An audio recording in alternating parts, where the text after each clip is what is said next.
As confusing as all this stuff regarding Trudeau is concerned, it's really easy to get overwhelmed and confused. And so what I've found over a period of time is that the one way to understand it,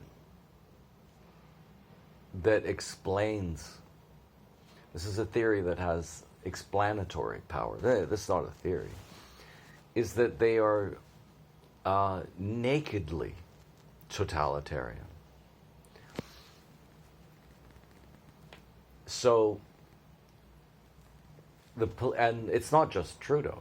So this is the top cop in Ottawa has said that if anybody participates in the convoy or financially supports the convoy, and that would be like, that's got to be 1 million people, right? I don't know if they actually, 1 million people went out, but then he's going to actively pursue you. So if you gave money to those people, they will actively pursue you. And that's it. It's just the intention there is to strike fear into people's hearts, right? Don't criticize the government, or they could seize my bank account, and I wouldn't be able to pay for dental care, child care, groceries, rent, anything. If they freeze your bank account, and especially if you have a joint bank account with your wife, then you are cooked. You'd have to start selling things off. Like, really, what would you do?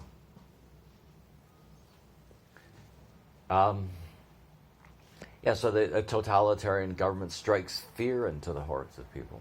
Okay, here's another one. So I'm getting this from the lawyer for the truckers. And he said, what you just did is you created an atmosphere of uncertainty, not just in banks in Canada, but in the entire thing.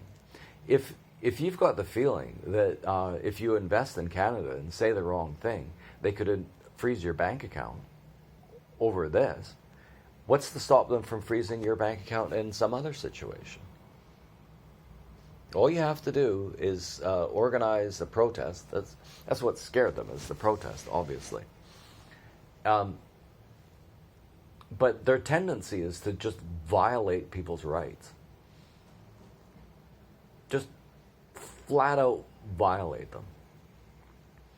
You have a right to your bank account.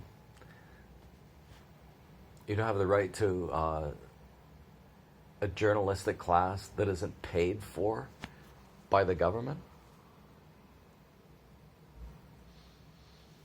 You don't have the right to insist that certain things not be taught to your children in school. You don't have the right to express yourself. Or it can certainly be... Okay, here's the thing.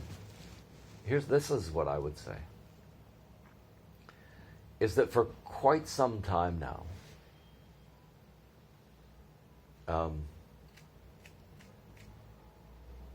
we've been afraid to talk.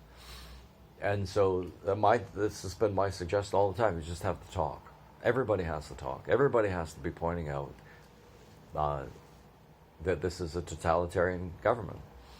Because the journalistic class isn't going to do it. So you have to talk. This is really similar to refuse. If you're not going to do that,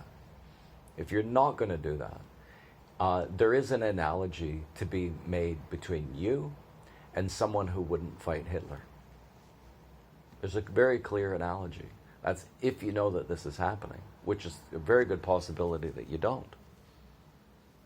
But if you know, and you're not speaking out, you're a fucking coward.